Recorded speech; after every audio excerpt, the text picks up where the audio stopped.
Baik, bagi teman-teman yang masih berpikir berbuat dosa, misal, nggak apa-apa deh saya pacaran misalnya, nggak apa-apa deh saya minum khamar, saya juga sholat, nggak apa-apa deh saya begini, nggak apa-apa deh saya begitu.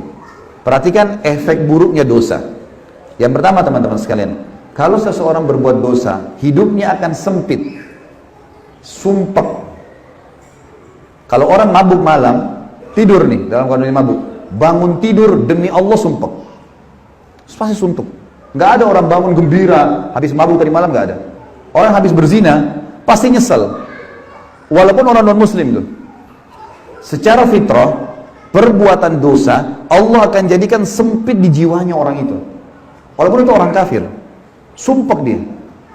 Cuma orang yang tidak tahu agama, dia nggak tahu harus kemana arahnya, maka habis mabuk tadi malam, mabuk lagi besok malam, larinya ke situ lagi. Padahal makin banyak dia buat ini, dia makin banyak minum racun.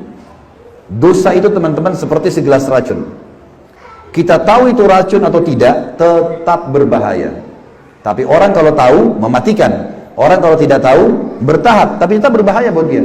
Dia tidak bisa bilang, wah saya tidak tahu kalau itu racun, maka tidak apa-apa di badan saya. Enggak, pasti tetap berbahaya. Dosa itu seperti itu. Jangan anggap remeh, nggak bisa dimain-main ini.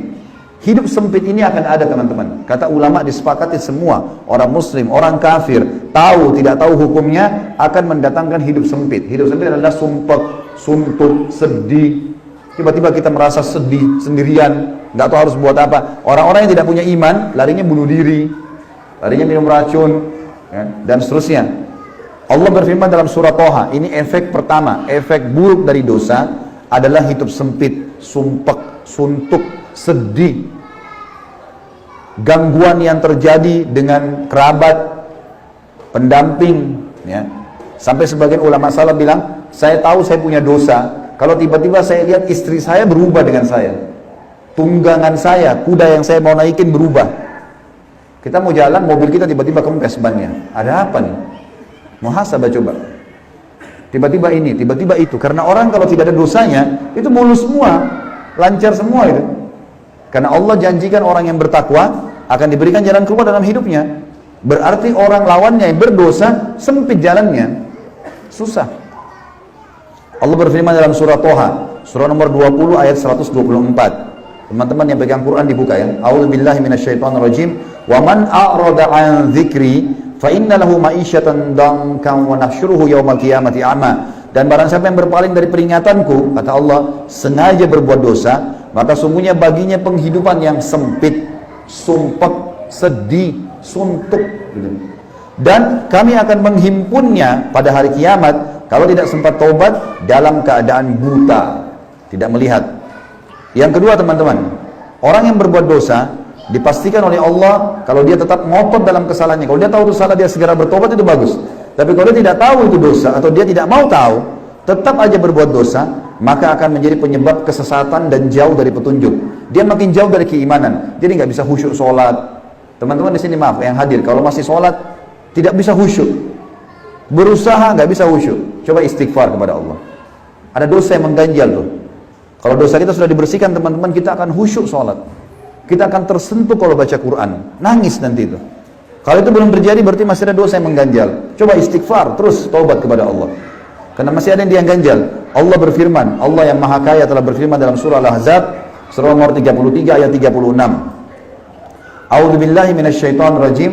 Wa ma kana lil mu'minin wala mu'minatin idza qada Allahu wa rasuluhu amran an yakuna lahumul khiyaratu min amrihim wa may ya'sillaha wa rasulahu faqad dhalla dhalalan mubina. Tidak patut, kata Allah, laki-laki yang mengaku beriman dan perempuan yang mengaku beriman apabila Allah dan Rasulnya telah menetapkan satu keputusan, jangan buat dosa, buat ketaatan, mereka masih punya pilihan lain, mereka masih tetap mau melanggar, nggak mau patuh gitu. Maka kata Allah, barang siapa yang mendurhakai Allah dan Rasulnya, tetap mau berbuat dosa, dia sudah tahu itu dosa, maka sungguh dia telah sesat dengan kesesatan yang nyata. Sulit dia untuk khusyuk, nggak bisa khusyuk, susah. Teman-teman kalau tanya, coba 1 minggu istighfar kepada Allah, tutup kuping, jangan dengar musik kecuali Al-Quran. Coba lakukan itu. Kemudian azan ke masjid, coba tiap hari baca Al-Quran, apalagi Ramadan akan datang, maksimalkan coba dengan itu. Coba jaga diri dari dosa. Perhatikan perasaan dan iman kita seminggu itu dengan seminggu yang lalu, jauh sekali. apalagi sebulan, apalagi setahun. Makin sering kita kentalkan hubungan kita dengan Allah, maka makin kental sekali perasaan itu. Besok teman-teman saya sarankan hadir. Acara kita besok, indahnya menjalin hubungan dengan Sang Pencipta. Saya akan banyak sebutkan kisah orang-orang soleh, bagaimana mereka pada saat sudah sampai pada tingkat kehusyuan itu, nyaman hidupnya, di mana-mana dia akan selalu nyaman, tentram, mudah untuk tersentuh, mudah untuk bersyukur, dan seterusnya. Yang ketiga teman-teman sekalian, efek daripada dosa, selain tadi yang kedua sesat, akan Allah dampingkan padanya syaitan. Jadi orang ini nanti akan ada syaitan di sebelahnya yang selalu menemani dia. Allah jadikan itu sengaja, karena orang ini suka berbuat dosa. Jadi kalau ada orang dari diskotik ke diskotik, dari mabuk ke mabuk, dari zina ke zina, gonta-ganti itu aja program hidupnya, Allah akan dampingkan dia dengan syaitan. Syaitan itu jadi temannya terus. Jadi makin sesat dia, makin jauh. Kecuali dia sendiri segera taubat, berhenti, baru Allah cabut. Allah berfirman dalam surah Az-Zukhruf, surah nomor 43 ayat 36. A'udzu billahi minasyaitonir rajim. Wa may ya'shu an dzikrir rahmani nuqayyid lahu syaitanan fahuwa lahu qarin. Barang siapa yang berpaling dari pengajaran Tuhan yang Maha Pemurah, Al-Quran, maksudnya berbuat dosa, kata ulama tafsir, kami akan adakan baginya syaitan yang menyesatkannya. Maka syaitan itu selalu menjadi teman dan menyertainya. Jadi sudah banyak efeknya, sudah 3. Sumpah ada, sesat iya, tidak bisa khusyuk, kemudian juga syaitan mendampinginya. Yang keempat, terancam masuk neraka. Meninggal, tidak sempat taubat, masuk neraka, bahaya. Allah berfirman dalam surah An-Nisa, Allah yang maha keras siksaannya berfirman, surah An-Nisa, surah nomor 4 ayat 14. A'udzu billahi minasyaitonir rajim. Wa may ya'sillaha wa rasulahu wa yata'adda hududahu yudkhilhu naran khalidan fiha wa lahu 'adzabun muhin. Dan barang siapa yang mendurhakai Allah dan Rasulnya dan melanggar ketentuan-ketentuannya, niscaya Allah memasukkannya ke dalam api neraka, sedangkan ia akan kekal di dalamnya dan baginya siksa yang menghinakan. Juga teman-teman dalam surah Jin, surah nomor 72 ayat 23 Allah berfirman, A'udzu billahi minasyaitonir rajim, illa balagan minallahi wa risalatihi wa may ya'sillaha wa rasulahu fa inna lahu nara jahannam khalidina fiha abada.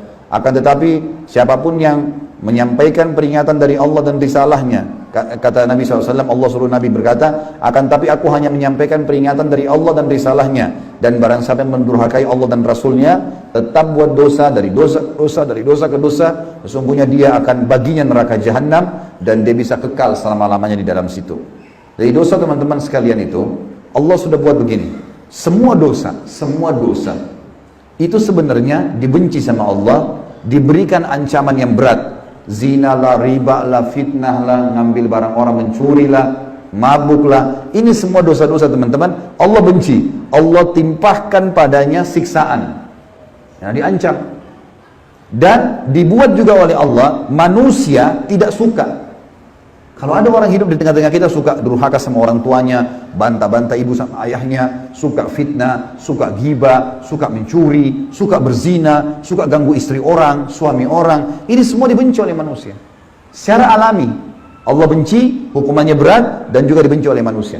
Semua ketaatan, jujur, amanah, tanggung jawab, bakti sama orang tua, semua yang baik-baik, sholat, semua ini teman-teman, disuka sama Allah, diberikan pahala yang besar, dan juga disuka oleh manusia. Gak ada orang yang rajin ke masjid sholat, orang suka bantu orang susah, senyum kalau ketemu sama muslim, bakti sama orang tua, lalu dibenci sama orang, gak ada. Semua orang suka dia. Maka kita secara alami kalau patuh sama Allah menjadi orang yang baik, buruk maksiat sama Allah jadi buruk. Harus difahamin poin ini teman-teman.